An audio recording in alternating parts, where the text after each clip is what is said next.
Salut la gang! Très heureux de vous accueillir aujourd'hui en forêt. Nous sommes le 15 novembre 2022. Je le sais, vous allez me dire, ouais, mais Pierre, on est rendu en 2023. C'est vrai que la vidéo va être publiée juste en 2023. Sauf que la nuit passée, il a tombé peut-être un 15 cm de neige et j'ai décidé de venir m'amuser en forêt pour faire le déballage de mon nouveau mode pour la Chris Vector CRB dans le calibre 22. On se fait un petit générique et après ça, on déballe mon cadeau. C'est parti!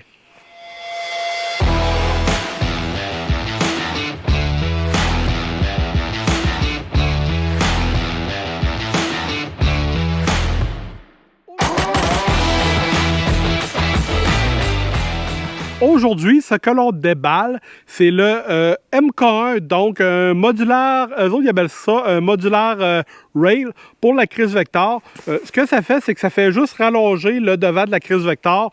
Ça rallonge le fût, si vous voulez, de la Chris Vector. Donc, on devrait avoir un meilleur contrôle de la Chris Vector. Au lieu d'être pogné un petit peu comme ça, on va pouvoir se mettre la main un petit peu plus loin. Deuxième truc qu'il y a dans cette boîte-là, j'ai acheté des chargeurs pour la Chris Vector parce que depuis que je l'ai, je fonctionne avec un seul chargeur. Comme vous le savez, là, j'aime bien ça faire du plinking, j'aime bien ça m'amuser. Et avec un chargeur, c'était pas très intéressant. Donc, sans plus attendre, petit déballage et après ça, on va faire l'installation.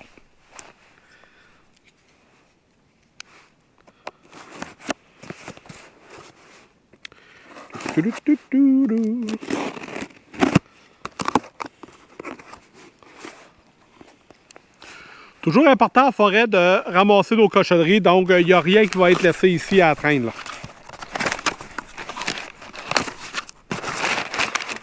Même si je le mets par terre, je vais le ramasser tout de suite après.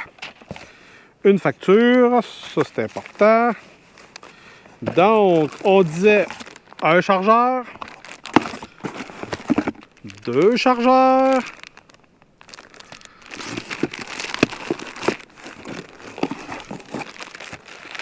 trois chargeurs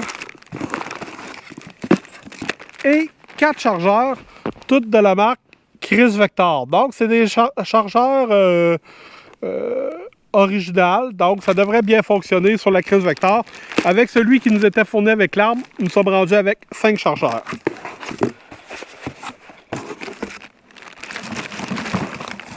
On met ça de côté pour vous présenter la pièce de résistance. La pièce de résistance Chris Vector Modular Rail MK1.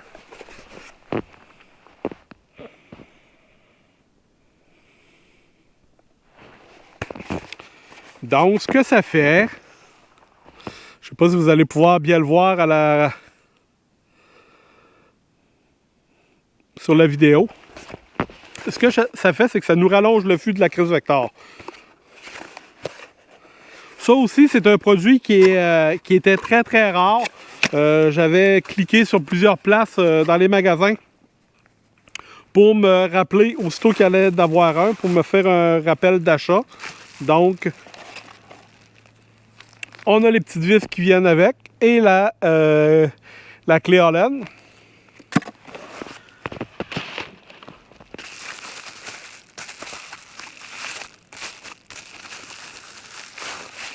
Et on a le rail comme tel qui vient. Donc, c'est en aluminium avec un rail Picatinny sur le dessus, rail Picatinny en dessous. Et on a les places ici pour pouvoir le fixer sur notre Chris Vector. Je m'installe et on fait l'installation de tout ça tout de suite.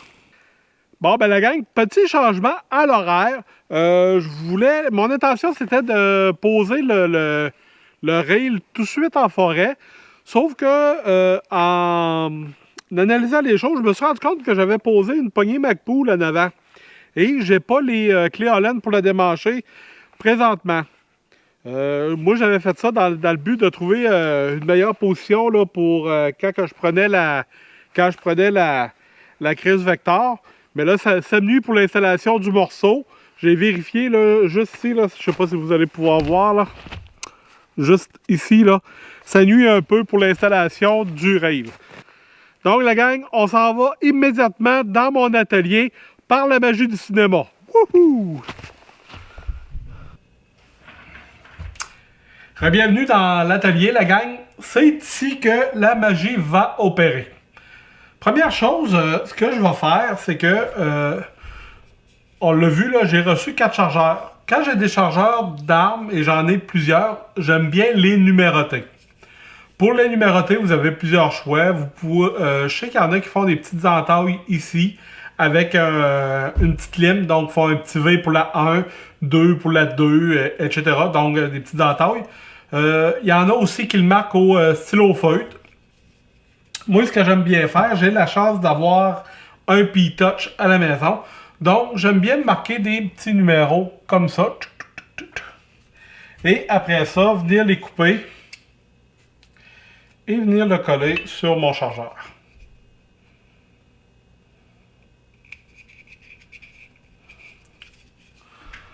Et voilà. Premier avantage à faire ça, c'est que vous allez pouvoir utiliser vos chargeurs de manière égale. Donc, vous n'utiliserez pas le premier à outrance et le cinquième une fois de temps en temps. En ayant les numéros, tout dépendant de votre séance d'entraînement avec votre arme, dans la séance 1, vous commencez avec le premier chargeur. Dans la séance 2, ben, vous pouvez utiliser les 3 et 4. Et dans la séance 5, 3, vous utilisez le 4 et 5. Donc, ça permet une usure égale des chargeurs. Deuxième avantage de ça, si jamais il y en a un qui fonctionne mal, ça peut arriver, qui fonctionne un peu moins bien, que vous aimez un peu moins, ben, comme ça, vous pouvez le reconnaître. Moi, j'aime bien mettre numéro 5, celui-là qui fonctionne moins bien. Donc, je peux changer mon petit collant ici de chargeur. Donc, ça, c'est le fun pour ça. Et dernier avantage, puis non le moindre, si jamais vous allez tirer avec quelqu'un qui a la même arme que vous allez être capable après ça de reconnaître vos chargeurs par rapport aux siens. Donc, il n'y a pas de chargeurs qui vont disparaître. Vous allez tout le temps pouvoir garder vos chargeurs. Vous allez savoir où est-ce qu'ils sont. Donc, on fait ça pour les 4 autres. Ça, c'est le chargeur qui venait avec l'arme numéro 1. Je le fais avec les 4 autres chargeurs.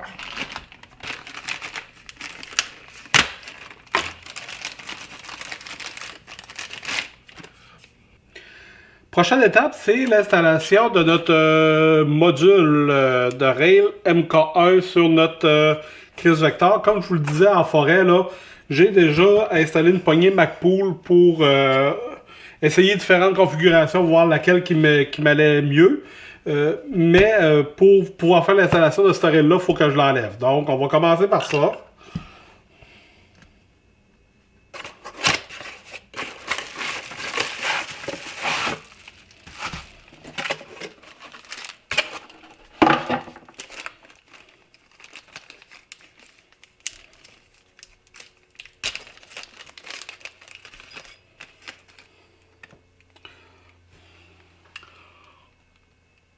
On a la clé en laine que ça prend avec les petites vis que ça prend pour venir visser notre rail sur ces trous-là qui sont déjà présents sur la Chris Vector.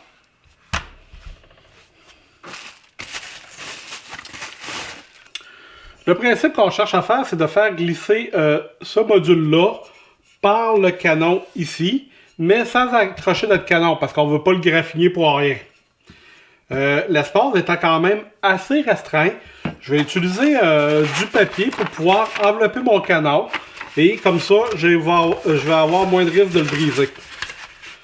Donc,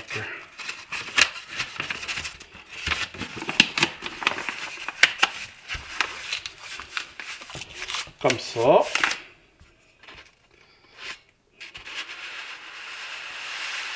Ah oui, comme papa dans la main. Et voilà.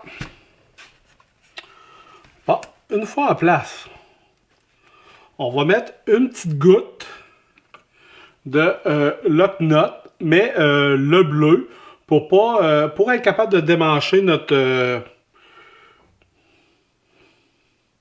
notre rail si jamais on aurait besoin de le démancher. Donc, je vous conseille de ne pas mettre du rouge, parce que du rouge, c'est pas mal final.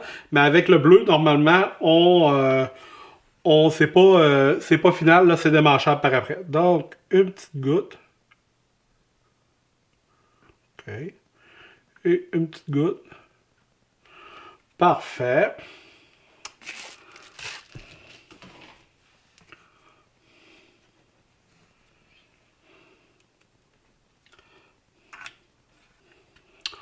On visse les vis, mais on visse pas final tout de suite. Parce qu'on va aller visser de l'autre côté aussi avant pour que nos 4 vis soient vissées pas mal égales.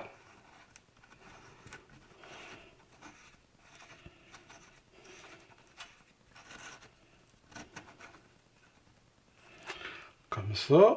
On va retourner ça de côté.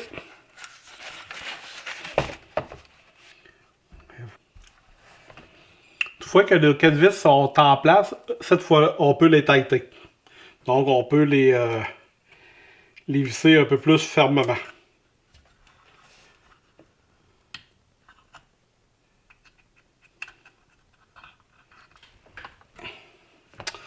Le petit coup final.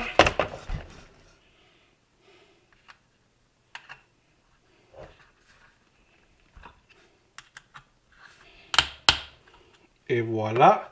Et une fois que ça est fait, là, à ce moment-là, on peut enlever notre petit papier qu'on avait mis en protection. Et voilà, on n'a pas graffiné notre canon et notre rail Picatinny est en place.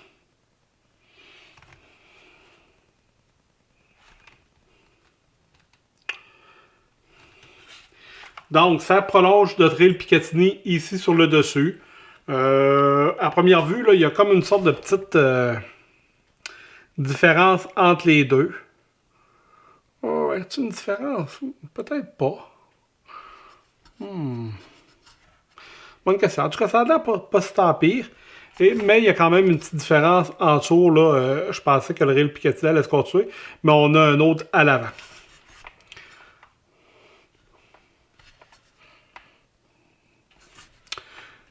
Donc, il nous reste juste, par la magie du cinéma, à se donner rendez-vous en forêt pour aller l'essayer. C'est parti! Donc, la gang, re-bienvenue dans l'environnement naturel du Pierre-Rioux d'Amérique. On est en forêt pour faire l'essai du Chris Vector. Donc, l'essai qu'on fait aujourd'hui, c'est qu'on essaie le rail qu'on a rajouté, le rail MK1. Et j'ai acheté aussi par la même occasion quelques petits chargeurs. Aujourd'hui, on tire principalement sur de la cible d'acier. Donc, les cibles vont être à une distance de 25 mètres. Sur la gauche, vous avez une cible un peu plus grosse. Et sur la droite, vous avez mon système de cible là, que je vous avais présenté dans une autre vidéo. Je vais mettre un lien ici là, si jamais vous n'avez pas vu ces vidéos-là. Donc, on se load une coupe de chargeur et on tire.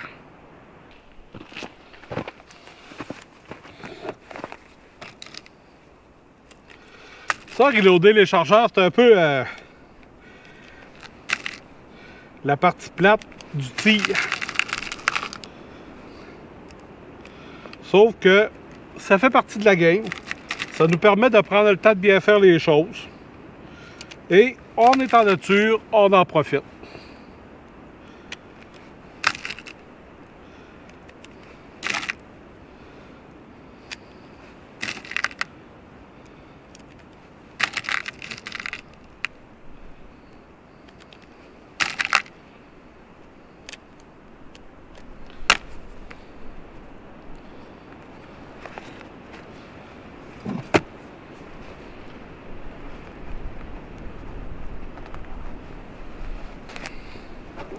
C'est pas comme si on serait pressé ou qu'on était attendu à quelque part, hein?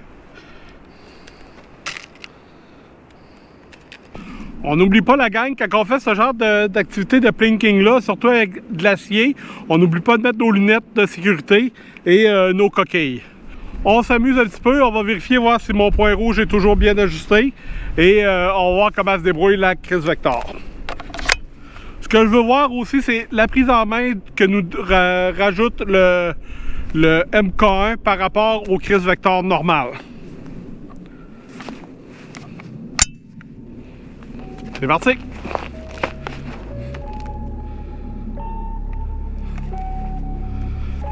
Peut-être parti. Ah oui.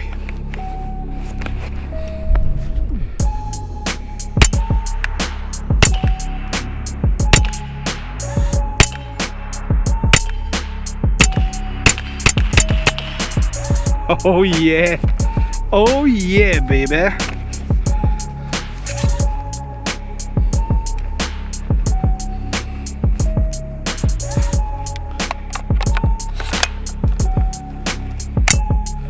On va y aller avec les petites cibles.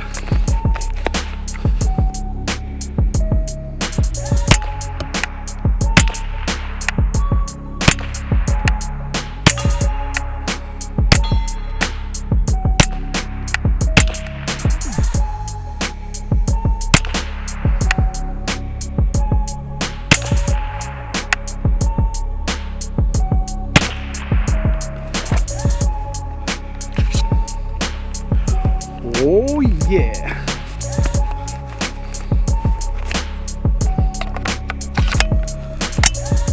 On va y aller un peu rapid fire sur la grosse cible pour voir quel genre de vitesse qu'on peut avoir pendant qu'il fait froid. C'est sûr, c'est pas les gros froids là, des moins 30, mais fait quand même 1 ou 2 avec le vent, là, ça doit descendre à moins 4, moins 5. Donc, j'ai besoin de ma tuque.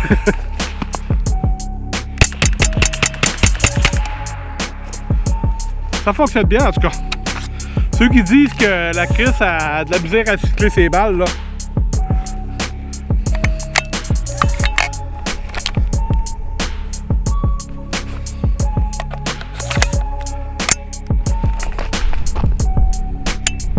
Oh!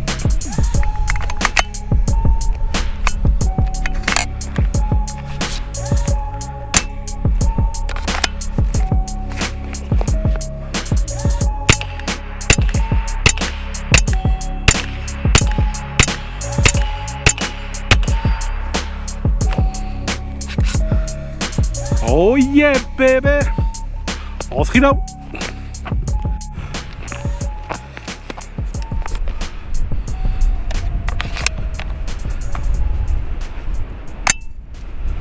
On y retourne! Oh!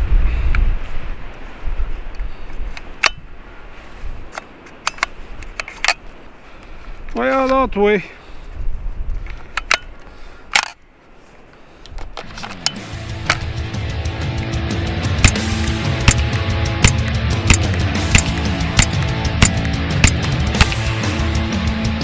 Le temps! Oh!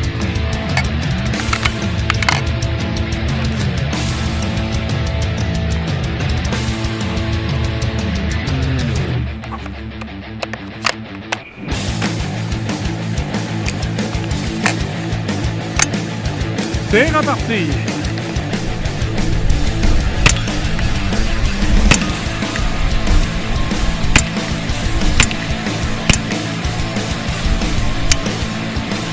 Oh!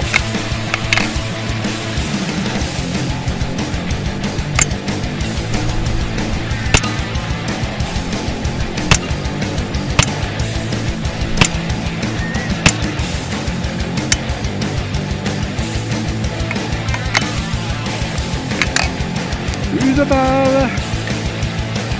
Plus de balles!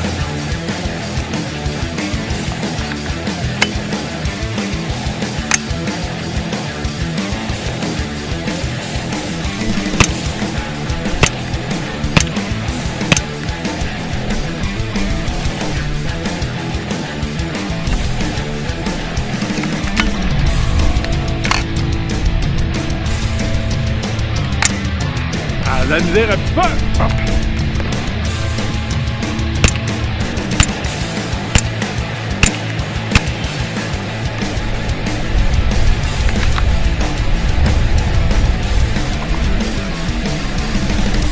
Il y a une petite brise!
Double feed.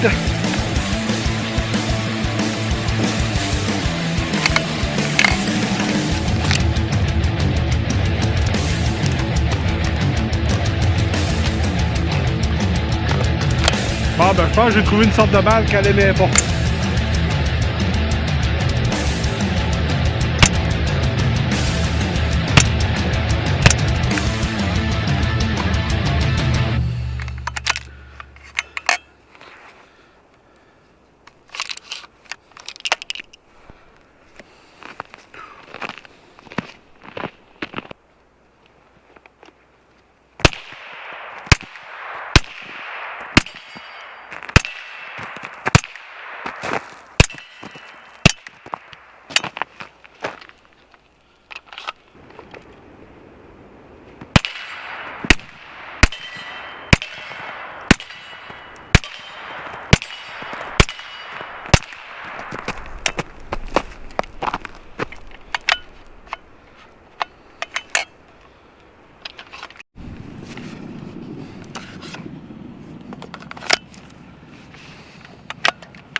Plus de balles. Oh, pas le bon piton. Et c'est reparti, les amis.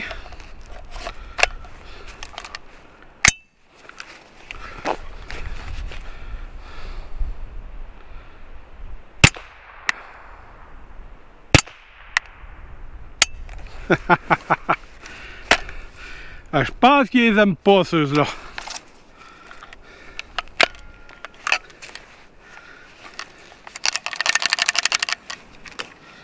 Je pense qu'ils les aiment pas. Écoutez la gang, j'ai l'habitude de vous dire la vérité. Je pensais vraiment que le Chris Vector avalait n'importe quoi.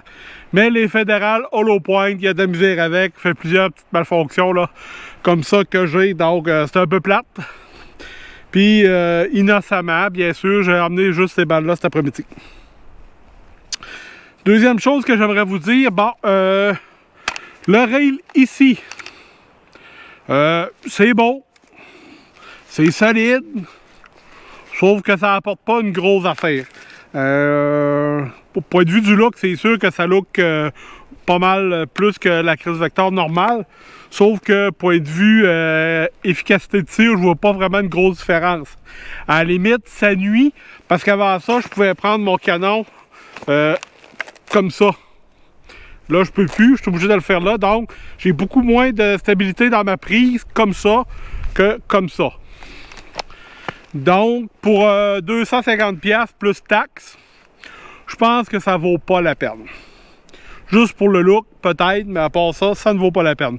Les chargeurs, bien sûr, ça vaut la peine. Là, tirer avec 4-5 chargeurs, c'est toujours plaisant. Donc, on continue à faire piou-piou avec quelques petits malfonctions encore, j'imagine.